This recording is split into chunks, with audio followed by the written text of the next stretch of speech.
जो लोग जीतने का माइंडसेट बना लेते हैं फिर कोई उन्हें हरा नहीं सकता। उनके समक्ष चाहे कितनी ही विपरीत परिस्थितियां आए, कितने ही विपरीत हालात, अनुकूलता बिल्कुल न बनी रहे भले ही उनके समक्ष, लेकिन फिर भी हर हाल में वो विजेता वाला जो माइंडसेट है उनको हारने नहीं देता और आखिर तक वो अपने लक्ष्य के लिए जो डटे रहते हैं और अंतिम समय में अपनी वो विजय है जो पताका फहराते हैं। नमस्कार, जय हिंद। जीतने वालों को मेरा सलाम और जीतेगा वही जो विश्वास करेगा। महाद्वीप अपनी कक्षा चल रही है। वैसे तो ये सभी परीक्षाओं हेतु महत्वपूर्ण है, लेकिन राजस्थान के अंदर अपन विशेष तौर से देखें तो सेकंड ग्रेड के अंदर ये पार्ट है जो भारत और विश्व वाला जो सामान्य ज्ञान है, भारत प्लस विश्व वाला जो सामान्य ज्ञान है, उसके अंदर ये टॉपिक है जो लगते हैं, उनके लिए हम कर रहे हैं। आज के इस वीडियो में पहले हमने देखा अफ्रीका महाद्वीप को, और आज की इस कक्षा के अंदर हम बात करेंगे उत्तरी अमेरिका महाद्वीप। ये उत्तरी अमेरिका महाद्वीप आपको देखने को मिल रहा है। देखिए यहाँ पर कनाडा दिखाई दे रहा है, उत्तरी अमेरिका महाद्वीप।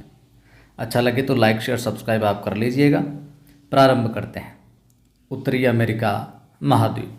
पहली बात, एशिया और अफ्रीका के बाद में हम बात करें तो उत्तरी अमेरिका जो है विश्व का तीसरा सबसे बड़ा महाद्वीप है। क्या? तीसरा सबसे बड़ा महाद्वीप है। एशिया और अफ्रीका के बाद में कौन? उत्तरी अमेरिका महाद्वीप। क्षेत्रफल की बात करें तो इसका जो क्षेत्रफल है वो विश्व के क्षेत्रफल का लगभग 16.3% है। कितना है? 16.3% है। तथा यहाँ पर जो विश्व की जनसंख्या का लगभग परसेंटेज हम बात करें तो 7.8% भाग निवास करता है। आप विशेष तौर से इसको ध्यान में रखिएगा, क्षेत्रफल को 16.3%। अगली हम बात करें तो विश्व का सबसे अधिक विकसित व संपन्न महाद्वीप है। अगर विश्व का सबसे अधिक विकसित और संपन्न महाद्वीप का प्रश्न आ जाए तो वहाँ पर आपका उत्तर क्या होना चाहिए? उत्तरी अमेरिका होना चाहिए। ठीक है, उत्तरी अमेरिका महाद्वीप। बात करें इस महाद्वीप की आकृति की तो वो त्रिभुजाकार है। आकृति किस प्रकार की है? त्रिभुजाकार है। ठीक है, जिसका आधार तो है जो उत्तर में है और शीर्ष है जो दक्षिण में है, इस प्रकार से। ठीक है, आधार तो क्या है? उत्तर में है और शीर्ष क्या है? दक्षिण में। इस प्रकार से त्रिभुजाकार हम इसको कह सकते हैं। यह जो है 60 डिग्री से 83 डिग्री उत्तरी अक्षांश में और 20 डिग्री से 170 डिग्री पश्चिमी देशांतर के मध्य है जो स्थित वर्ल्ड के मैप में है, अगर हम इनको देखें तो। ठीक है, 100 डिग्री पश्चिमी देशांतर रेखा लगभग इसके मध्य से गुजरती है। अगर पूछ लिया जाए उत्तरी अमेरिका के जो पश्चिमी देशांतर रेखा है वो लगभग कितने डिग्री से गुजरती है तो 100 डिग्री, कितना? 100 डिग्री के हिसाब से जो गुजरती है। अब हम बात करते हैं उत्तरी अमेरिका के प्रमुख पर्वतों के बारे में। देखिए, इत्मीनान से सुनते चलिए, लिखना चाहें तो लिखते चलिए। जो वेरी इंपॉर्टेंट डाटा है जो परीक्षा में बार बार पूछा जाता है वही हम करवाने का प्रयास कर रहे हैं। ठीक है, उत्तरी अमेरिका के प्रमुख पर्वत। सबसे पहला नाम आता है एप्लेशियन पर्वत। ठीक है, उत्तर पूर्व में स्थित एप्लेशियन पर्वत प्राचीन वलित पर्वत है। हडसन नदी एप्लेशियन पर्वतों से होकर बहती है और यह मुख्यतः संयुक्त राज्य अमेरिका में क्या है? विस्तृत है। ठीक बात। आगे हम देखें एप्लेशियन पर्वत जो कि उत्तरी अमेरिका के अगर एग्जैक्ट पूछे तो पूर्वी भाग में है। ठीक है, रॉकी पर्वत आता है अगला, रॉकी पर्वत। तो रॉकी पर्वत जो है ये महाद्वीप के पश्चिम में स्थित है। कहाँ पर है? महाद्वीप के पश्चिम में स्थित एक पर्वत श्रेणी है और इस महाद्वीप का जो पश्चिमी भाग है वो पर्वतीय प्रदेश है, लगभग पर्वतीय प्रदेश देखने को मिलता है, जिसे कि पश्चिमी कर्डिलेरा कहते हैं। रॉकी पर्वत श्रेणी उत्तर में अलास्का से लेकर कनाडा व संयुक्त राज्य अमेरिका में विस्तृत है। देखिए, रॉकी पर्वत जो श्रेणी है उत्तरी अमेरिका की वो उत्तर में अलास्का से प्रारंभ होती है, अलास्का से लेकर कनाडा व संयुक्त राज्य अमेरिका में है जो विस्तृत है, यहाँ तक फैली हुई है रॉकी पर्वत श्रेणी। और ये नवीन वलित पर्वत है। रॉकी पर्वत श्रेणी के बारे में पूछ लिया जाए किस प्रकार का तो नवीन वलित पर्वत। ठीक है, ब्लू रिज पर्वत संयुक्त राज्य अमेरिका के पूर्व में स्थित है। कहाँ पर है? पूर्व में स्थित है और इसे एप्लेशियन श्रेणी का एक भाग है जो माना जाता है। जैसे कि मैंने कहा कि एप्लेशियन पर्वत विशेष तौर से एग्जैक्ट हम बात करें तो पूर्व में है, तो ये भी उसी की है जो एक श्रेणी है। इसके अतिरिक्त पर्वतों में Mount Rainier, Cascade range, Mount Ouachita, Mount Elbert वगैरह है। ठीक है। प्रमुख पठारों की परीक्षा में प्रश्न आ जाए, निम्न में से उत्तरी अमेरिका का पठार नहीं है या निम्न में से उत्तरी अमेरिका का पठार है, तो आपको विशेष तौर से ध्यान में रखना है लेब्राडोर लोरेशन पठार, ये कनाडा के उत्तर पूर्व में स्थित है। कनाडा के उत्तर पूर्व, ये कनाडा उत्तर पूर्व में स्थित है। पिडमांट का पठार, ये संयुक्त राज्य अमेरिका के दक्षिण पूर्व में स्थित है। कहाँ पर? दक्षिण पूर्व में स्थित है। कोलंबिया का पठार मेक्सिको का और ओजार्क का।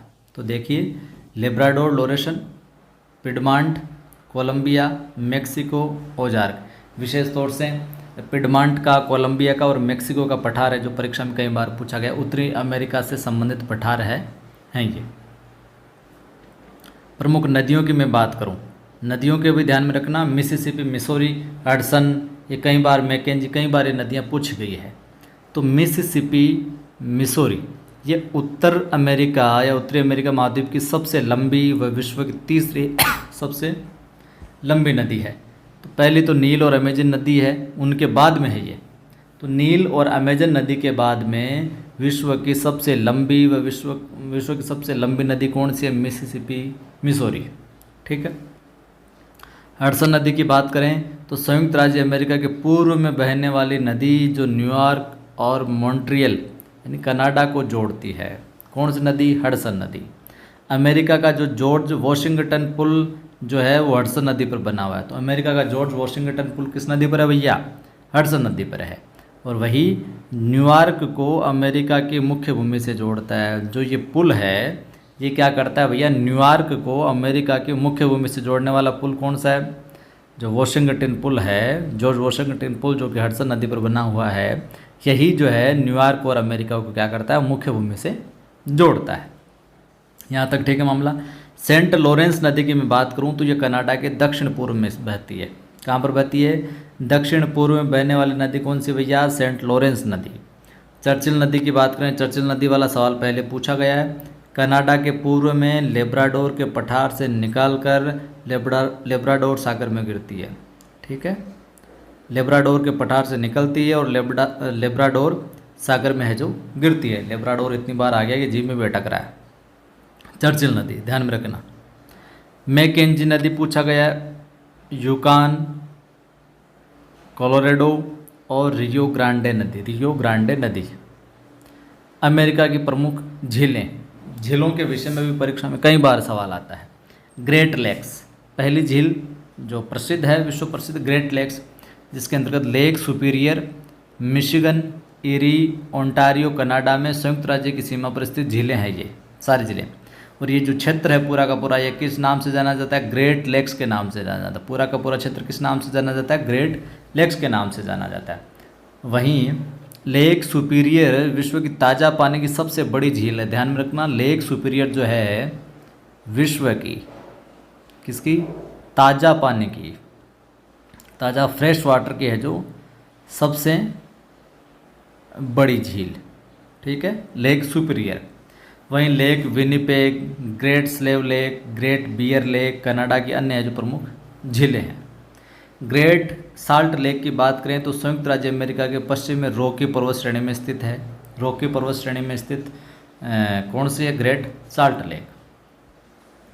मरुस्थल की बात करें हम उत्तरी अमेरिका के तो सोनाराम मरुस्थल मेक्सिको के पश्चिम में स्थित है।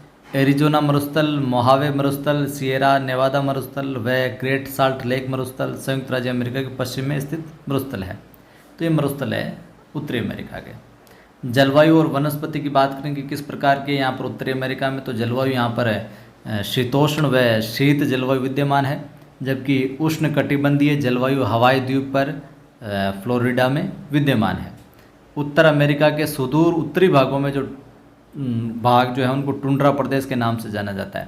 तो ध्यान में रखना, उत्तरी अमेरिका के जो सुदूर उत्तरी भाग हैं उनको किस नाम से जाना जाता है? टुंड्रा प्रदेश के नाम से जाना जाता है। और ये प्रश्न परीक्षा में पहले पूछा गया, टुंड्रा प्रदेश। फसलों में बात करें यहाँ पर तो मक्का होता है, गेहूँ होता है, जौ होता है। ये उत्तरी अमेरिका की प्रमुख खाद्यान्न है जो फसलें हैं। संसार की जो आधी मक्का है 50%, वो कौन पैदा करता है? उत्तरी अमेरिका में पैदा होती है भैया मक्का। और मक्का के पौधे का मूल जो स्थान है वो दक्षिणी मेक्सिको। ध्यान में रखना, मक्का के पौधे का मूल स्थान अगर पूछ लिया जाए भैया तो क्या बताओगे? दक्षिणी मेक्सिको। यूएसए का मक्का सबसे बड़ा उत्पादक देश है। आजकल आता है ना, आपने देखा भी होगा, मंडियों में जाते हैं तो मक्का लेने कि ये तो अमेरिकन मक्का है, मीठा है, पूरा भरवा है। ठीक है, वही चीज़ है। गन्ने की खेती के लिए वेस्ट इंडीज़ प्रसिद्ध है। वर्जीनिया तंबाकू के लिए विश्व प्रसिद्ध है। तंबाकू के लिए विश्व प्रसिद्ध अगर पूछ लिया जाए तो क्या बताओगे? वर्जीनिया। क्या बताओगे? वर्जीनिया कर दोगे। अब यहाँ पर उत्तरी अमेरिका में भैया पशुपालन और मत्स्य पालन का क्या कुछ चक्कर है वो देख लेते हैं। तो संयुक्त राज्य अमेरिका में अत्यधिक मांस का जो उत्पादन होता है, और शिकागो संसार की सबसे बड़ी मांस की मंडी है। ये कई बार प्रश्न है, बिल्कुल बेसिक सा हो गया अब तो। न्यू फाउंडलैंड यानी कनाडा के तट के निकट ग्रांड मत्स्य बैंक संसार भर में है जो प्रसिद्ध है। ध्यान में रखना। अमेरिका का विश्व में दुग्ध उत्पादन में मुख्य स्थान है, ये भी ध्यान में रखना। अमेरिकन गायों वाला चक्कर है। खनिज की बात करें तो कनाडियन शील्ड संसार में खनिजों का सबसे बड़ा भंडार है। यहाँ पर लौह अयस्क, सोना, प्लेटिनम, तांबे के विपुल भंडार हैं। सुपीरियर झील का क्षेत्र उत्तरी अमेरिका में उत्तम कोटि के लौह अयस्क के लिए प्रसिद्ध उत्पादन क्षेत्र है। संयुक्त राज्य अमेरिका में तांबा कह लो, पेट्रोलियम कह लो, ये अत्यधिक उत्पादक है जो उत्पादित होते हैं। वर्तमान में मेक्सिको का चांदी उत्पादन में भी विश्व में प्रथम स्थान है। वेरी इंपॉर्टेंट, मेक्सिको का चांदी के उत्पादन में विश्व में प्रथम स्थान है कि भैया वर्ल्ड में प्रथम स्थान पर कौन है चांदी उत्पादन? तो मेक्सिको नाम आता है वो। तो ये था उत्तरी अमेरिका और उत्तरी अमेरिका से संबंधित कुछ महत्वपूर्ण तथ्य, महत्वपूर्ण फैक्ट जो परीक्षा में पूछे जा सकते हैं और जाते रहे हैं। लाइक कर दो वीडियो को, सभी दोस्तों को सभी ग्रुप में ज़रूर शेयर करना। जिन जिन साथियों ने सब्सक्राइब नहीं कर रखा, कोने में जो सब्सक्राइब बटन है उस पर क्लिक करो, घंटी आएगी उस पर क्लिक करो, और ऑल लिखा होगा उस पर क्लिक करो ताकि हर वीडियो की सूचना मिलती रहे। डिस्क्रिप्शन में आपके नवसृजन क्लासेज और कवि आदिगणेश हिंदी नाम के 2 टेलीग्राम चैनल, उनका लिंक है, वहाँ से ज्वाइन कर लो या फिर सर्च करके ज्वाइन कर लो। इनकी PDF वगैरह एक साथ है जो इन चैनल पर, टेलीग्राम चैनल पर अपलोड कर दी जाएगी। अपना ऐप भी है नवसृजन क्लासेज नाम से, यहाँ पर बैच चल रहे हैं टू द पॉइंट, वहाँ से भी जुड़कर आप हिंदी की, विशेष तौर से हिंदी का बैच चल रहा है, फर्स्ट ग्रेड सेकंड ग्रेड, तो अपनी तैयारी को मजबूत कर सकते हैं। जय हिंद, फिर मिलता।